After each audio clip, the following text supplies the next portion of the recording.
Shalom. I want to start by giving all the praises, glory, and honor to Yahweh, Ba'ashem, Yahweh Shai, Ba'ashem, Rakakwadash. Double honors to my teachers, the elder apostles of the great millstone who rule well. Peace and salutations to the hopeful elect tabernacle of David, scattered throughout the four corners of the earth. And this lesson is just land backing off of Yashawamba. And like the brothers in the Midwest say, this is a a skillful adding, where you commend, what's been taught and you add unto it. And I just want to just do a quick land back. I'm gonna try to be precise with it, but I saw that these guys, the ITR, they're teaching now that we're under the new covenant, and that's just testament of these guys losing the oil. The oil leaked out, so that's why they're teaching what they're teaching. All right, the spirit is been taken from the head guy. All right, but anyway, dealing with the new covenant, let's go straight to it because I want to highlight something. This is Hebrews 8 verse 8, and it says, "For finding fault with them," and who is the them? Israel. All right, under the old covenant, we wasn't perfected, so we couldn't keep or hold our side of the bargain when it came to the agreement or the contract that the Lord made with us. And that's because we were placed in this sinful flesh. Our flesh is basically contrary to the law, so the fault is with us in this flesh.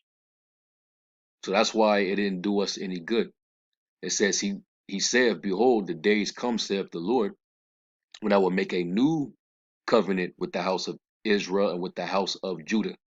So we need something new. We need something that's upgraded, up to date, or something that's going to be better, right?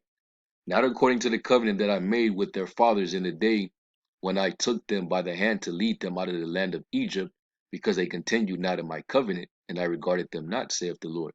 For this is the covenant that I will make with the house of Israel after those days, saith the Lord. I will put my laws into their mind and write them in their hearts.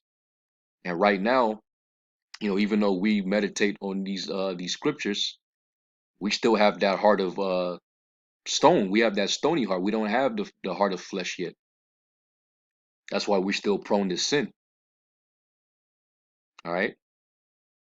Even Paul said, you know, um, was it Romans the seventh chapter? He said, with my flesh he served the law of sin, but with his mind he served the law of the Most High. When we get changed, we will no longer have to deal with that. Okay. So it says, and write them in our hearts, meaning he's going to put it in our mind, and I will be to them a power, and they shall be to me a people. All right. Now this phrase right here, this is key, because where else in the scriptures did the Lord say he's going to be to us a power and we shall be to him a people? We're going to get to that, but just keep this passage right here in mind. All right.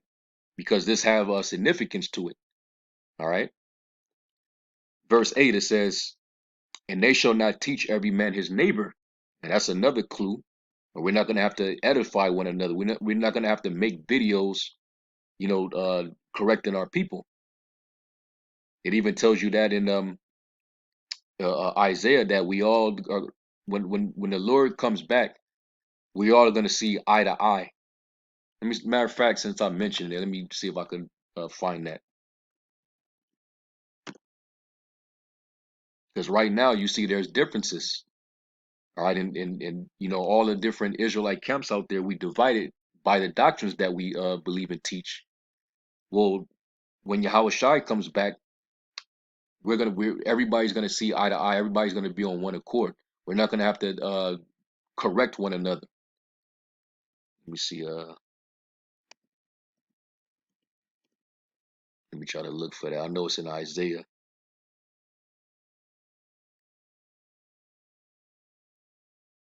Yep. This is Isaiah 52, verse 8, and it says, Thy watchmen shall lift up the voice. With the voice together shall they sing, for they shall see eye to eye when the Lord shall bring again Zion. Okay? And that's what we're waiting on. We're waiting for the Lord to bring again Zion, which he's gonna bring salvation to Zion. All right. Now once we're saved, then we all are gonna know the Lord's gonna, you know, put it into us. And we all are gonna see eye to eye. We all are gonna be on one accord. All right. So going back, it says, and they shall not teach every man his neighbor, and every man his brother, saying, Know the Lord, for all shall know me from the least to the greatest. For I will be merciful to their unrighteousness, and their sins and their iniquities will I remember no more. And that he saith, A new covenant he hath made the first old.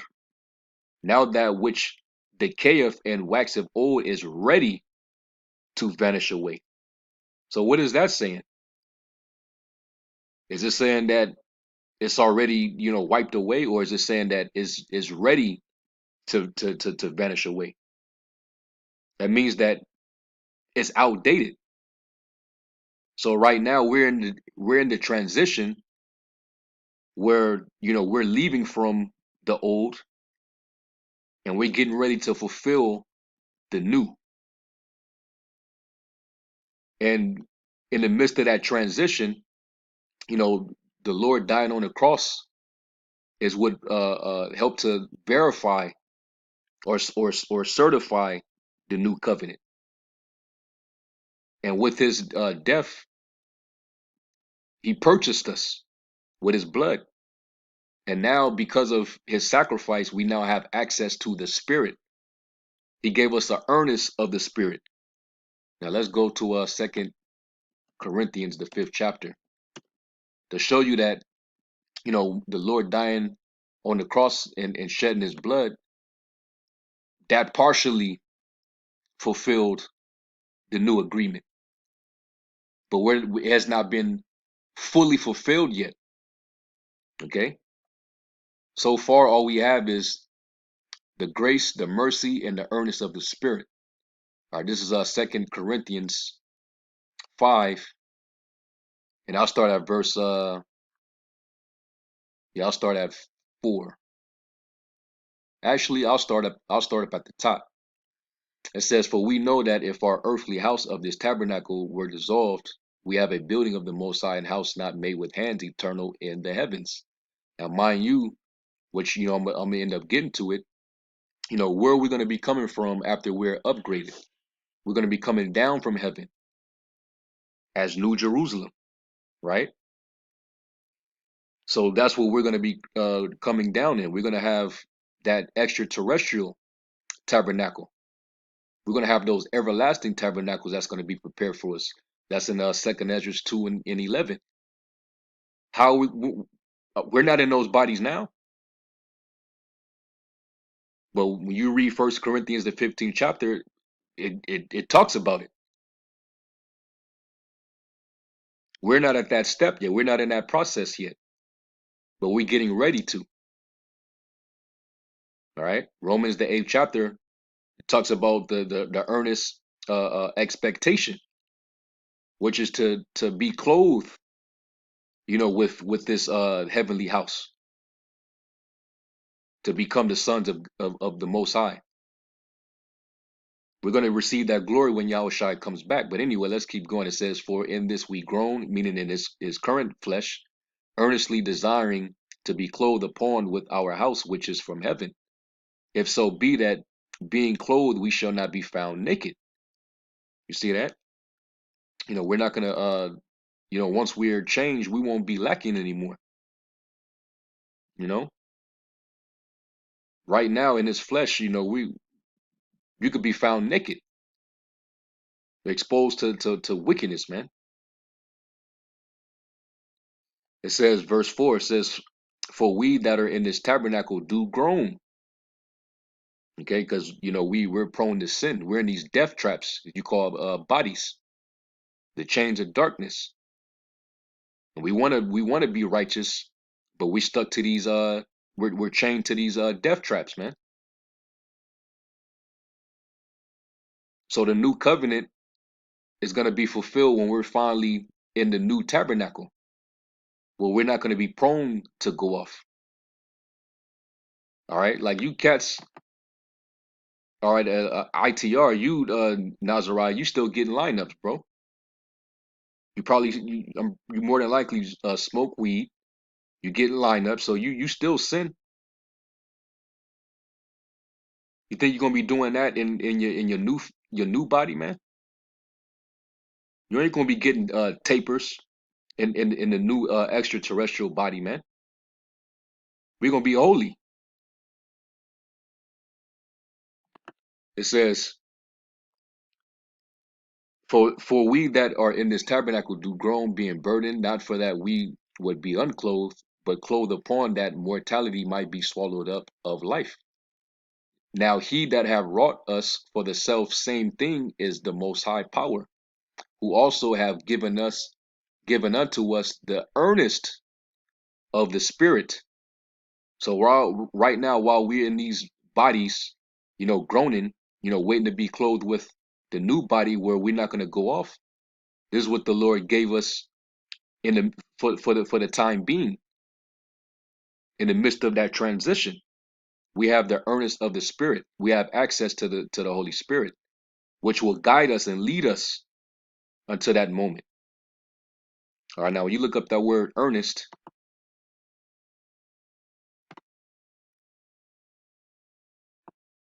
and the word is araban, araban, and it says an earnest money which in purchases is given as a pledge or down payment that the full amount will be subsequently paid. I'm gonna read it again. Money which in purchases is given as a pledge or down payment that the full amount will subsequently be paid. So right now the Lord gave us talents. He gave us spiritual money that we have to use. The Lord said, "Occupy till I come." And then when He comes back, and we did what we were supposed to do with that money, that's when we're gonna be rewarded. That's when we're gonna get the change. That's when the laws and statutes are gonna be in us, and we'll never die again. Okay, so this is what we have right now, which is a partial payment. All right, now if we were under the new covenant, you would not be in you would not be in Chicago. You would not be in the hood, where niggas are still killing each other left and right. Where you still got hood rats and thoughts and baby mamas and all that. No. And Ezekiel got the rundown of what it's gonna be when when the new covenant is established. And let's go there real quick. This is Ezekiel 36 chapter, and we're gonna start at verse. Salat.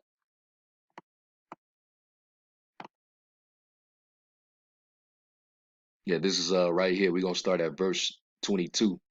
Because we already know as a nation, we went off, and as a result of that, the Lord put the curses on us.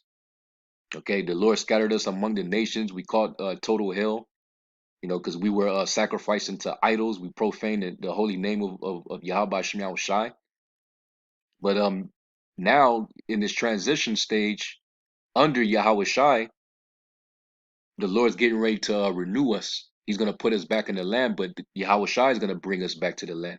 So this is Ezekiel 36 and 22. It says, "Therefore say unto the house of Israel, Thus saith the Lord power, I do not this for your sakes, O house of Israel, but for mine holy name's sake, which you have profaned among the heathen, whither you went.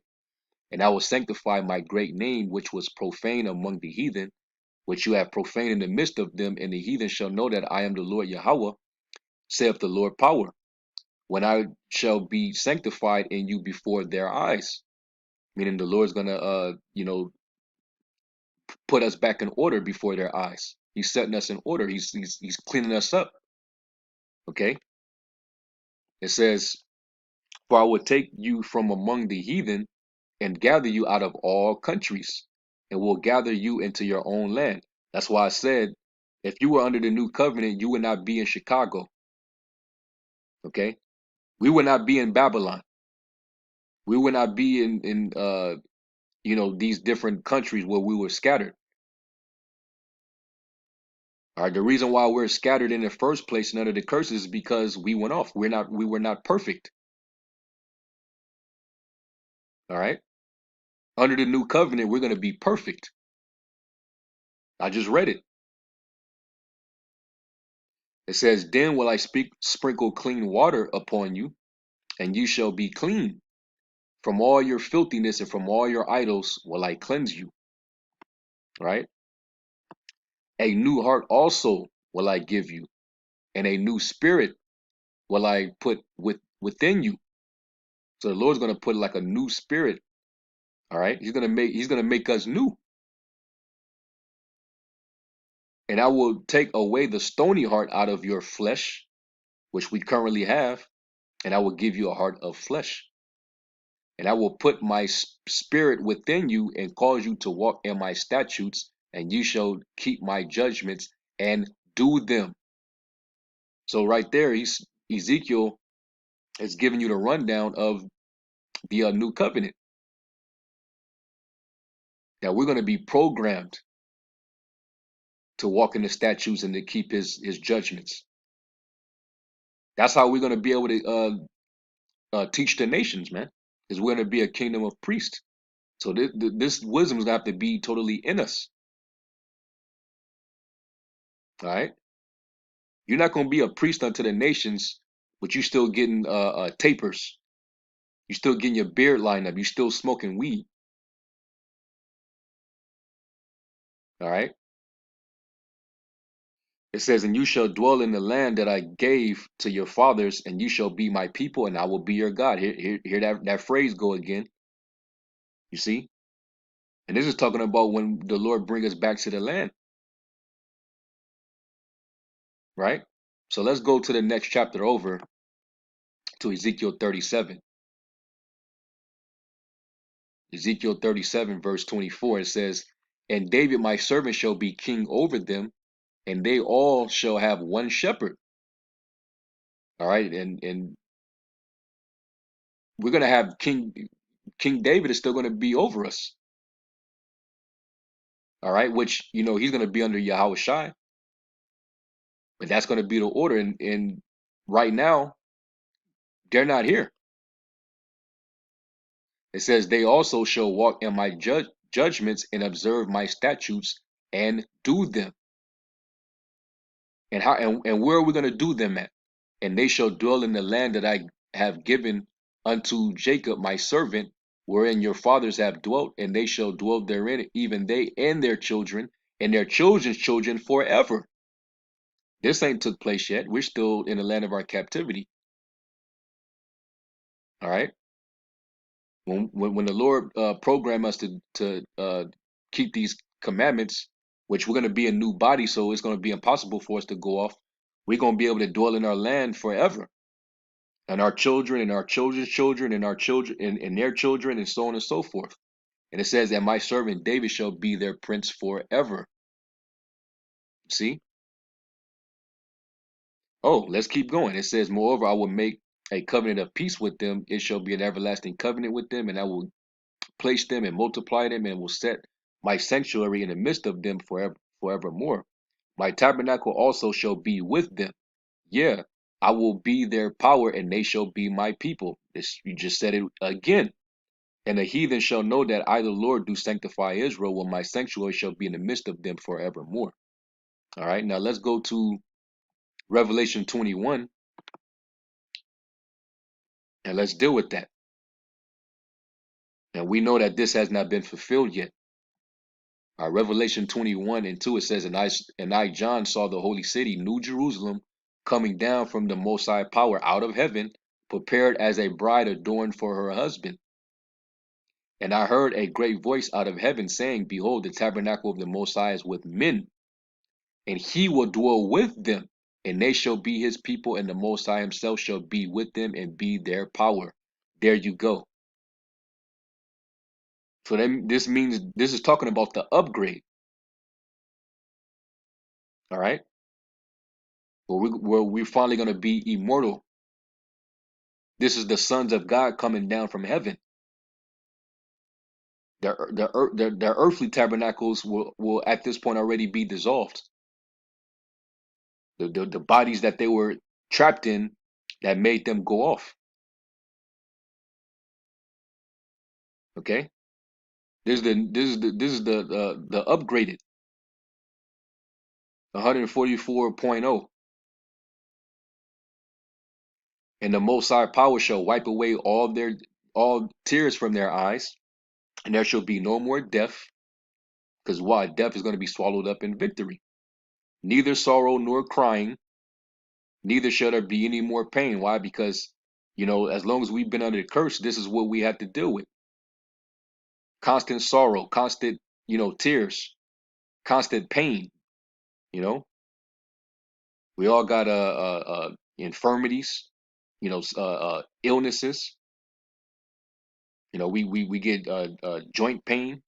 We, we you get to a certain age, you get arthritis. But as you can see, we're gonna be extraterrestrial. It says, "For the former things are passed away." Okay, and that includes what? The old covenant. The old covenant is gonna be done. That's through. All right. And then it says what? And he said, and he that sat upon the throne said, Behold, I make all things new. Okay, the new covenant, the new bodies, the new spirit that he will have within us, the new Jerusalem, the new heavens and the new earth. Everything, all things are going to be new when Yahweh Shai comes back and upgrades us, man. That has not happened yet. So you can't say that we're under the new covenant. The Lord's going to make all things new. Right now, we have he gave us a down payment of the spirit that'll keep us occupied. Okay, we have access to the spirit, and we also have been given grace, and that's how we're going to be saved. We're going to be saved uh, uh, uh, by grace through faith. Okay, not because the law. You're not going to be saved. We're not going to be justified by the law. The Lord, He redeemed us from that. But under the new covenant, the law is going to be within us, and we ain't going to have to rebuke one another. We ain't got to go into the law, you know, to get on other fellow Israelites. We still do that to this very day. All right. It says, and he said unto me, Write, for these words are true and faithful. All right. So, this was just just a quick land back, off of El Yashawamba, which was a very thorough lesson. And hey, and it's the spirit too. All right, this confirmation right here, man. All right, 144, man. Beautiful. All right. So hey, you dudes, man. Hey, and in the kingdom, man, y'all not gonna go off, man. This back and forth that we have, with these different dudes in the kingdom, we gonna see eye to eye, man. We ain't gonna have to keep going back and forth and dealing with these dudes like that. We all gonna know the truth. We all gonna be perfected. All right. So anyway, with that, I'm gonna give all praises to Yahweh Shem Yahweh Shai. Until the next lesson, I say Shalom.